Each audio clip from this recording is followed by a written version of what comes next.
చూస్తూనే ఉండండి మన ప్రాంతం మన ఛానల్ News24.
కేసులు మా మీద కావాలి. ఇప్పుడు ఎమ్మెల్యే మా మీద పెట్టి ప్రశ్నిస్తున్నాం. ఎమ్మెల్యే గారు మా మీద కేసులు పెట్టిన దానికే పోలీసులు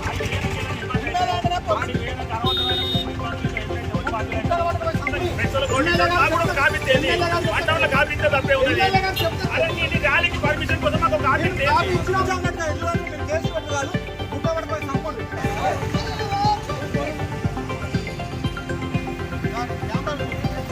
ఎమ్మెల్యే గారికి లేనప్పుడు అక్కడ ఎవరు ఎవరు ఆయన ఉన్నప్పుడు ఆయన లేనప్పుడు కాదు నేను కూర్చుంటాం. వీళ్ళకు వాళ్ళ పరిసర వాళ్ళకి ఏం వాళ్ళ భూమి వాళ్ళకి తెలిసిందంటే మాటలు ఉన్నప్పుడు ఇంటి సింపుల్ ఎవరు ఎమ్మెల్యే గారికి బాధ్యత ఉన్నప్పుడు కాదు ఆయన ఇప్పుడు రావాలి. దాని దూరమా ఏ పడుతున్నాడు ఢిల్లీ వెంట బొంబాయి వెంట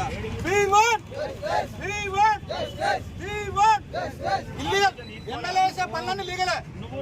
మాజీ ఎమ్మెల్యే గారు వేసే పనులన్నీ లీగలే. ఎమ్మెల్యే ఎమ్మెల్యే ఎమ్మెల్యే ఎమ్మెల్యే శాంతి కాదు సార్, సంపూర్ణ శాంతి కాదు సార్. ఇప్పుడు సార్ అమిత్ సార్ శాంతి కాదు, తీసుకుపోయి ఎన్కౌంటర్ చేయరు, గుట్ట కొట్టకపోయింది. మీరు రెచ్చిపోతే గుట్ట కొట్టపోయి ఎన్కౌంటర్ చేయరు. మీ ఎమ్మెల్యే గారు ఆదేశాలు మీరు శిరసా వహించండి.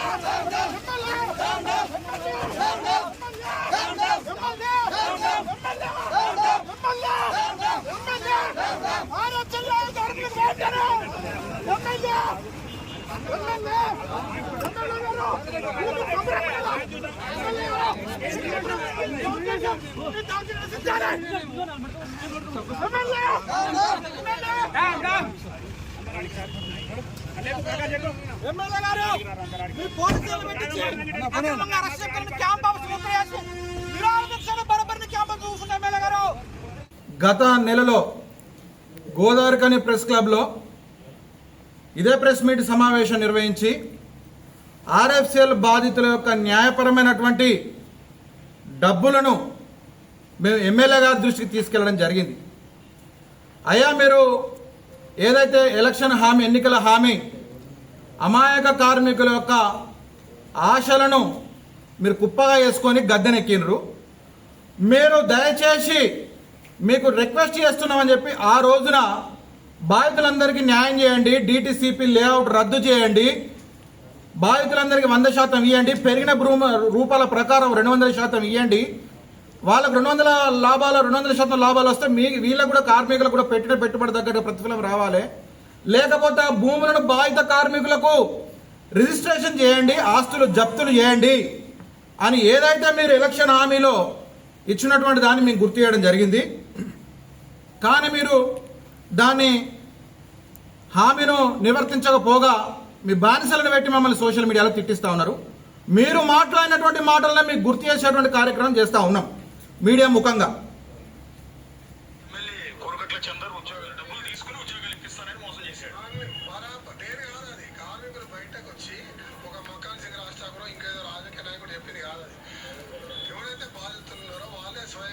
ర్యాలీలు చేసి ధర్నా చేసి ఆ ఇంటి మూడు కూర్చుంటే తొడలు కొట్టుకుంటా చంపుతారామని చెప్పి వార్నింగ్లు ఇచ్చేది. తర్వాత అది బయట వచ్చి మీ మీడియా అంతా కూడా అయితే మోసం చేసిన వాళ్ళ ఆస్తులు చెప్తే చేస్తాం. ఆ నష్టపోయిన వాళ్ళందరికీ కూడా ఖచ్చితంగా వారి డబ్బు వాళ్ళకి ఇప్పిస్తాం. ఇది మా మాట, మా ధ్యేయం కూడా. కాంగ్రెస్ పార్టీ అనౌన్స్ చేసిన అంతా కూడా ఎమ్మెల్యే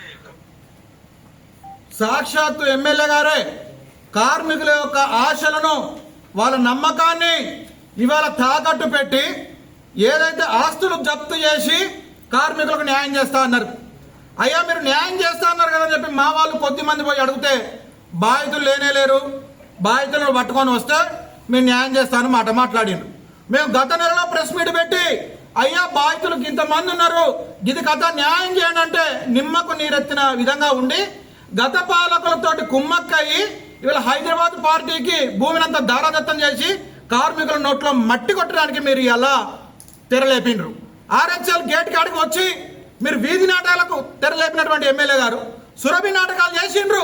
ఇవాళ మంత్రి గారు, గౌరవ మంత్రి గారు, ఎమ్మెల్యే గారు, గౌరవ మేయర్ గారు, డిప్యూటీ మేయర్ గారు, కార్పొరేటర్లు, సర్పంచులు ఇవందరూ కాకుండా కొంతమంది పొట్టగంజి కైకిలు గాళ్ళు పెట్టుకొని ఇవాళ ఆర్ఎఫ్ఎల్ కాడి గేట్ కాడికి వచ్చి నేను ఆ రోజు ఇచ్చినటువంటి మాట నేను ఇవాళ నిర్వర్తించుకుంటా, ఆర్ఎఫ్సిఎల్ బాధితులందరూ కూడా న్యాయం చేస్తాను ఒక్క మాట కూడా మీరు మాట్లాడలేకపోయినరే. ఆర్ఎఫ్సిఎల్లో మొన్న సమ్మె చేయించినాం, బూడిద గురించి సమ్మె చేయించినాం. సమ్మె చేయించి బూడిద గురించి అని చెప్తే మా మీద నిందలు మోపించి మమ్మల్ని శంచగలతో తిట్టించినావు. ఓకే, సంతోషమే. ఆర్ఎఫ్సిఎల్లో ఇంతమంది గేట్ పాసులు తీసేసి మెడలు బట్టి బయటికి నూకితే వీళ్ళ పేర్లు పరిగణలోకి తీసుకొని వీళ్ళ కూడా నౌకరీ అని చెప్పి ఎందుకు ఒక మాట మాట్లాడలేదు ఎమ్మెల్యే గారు?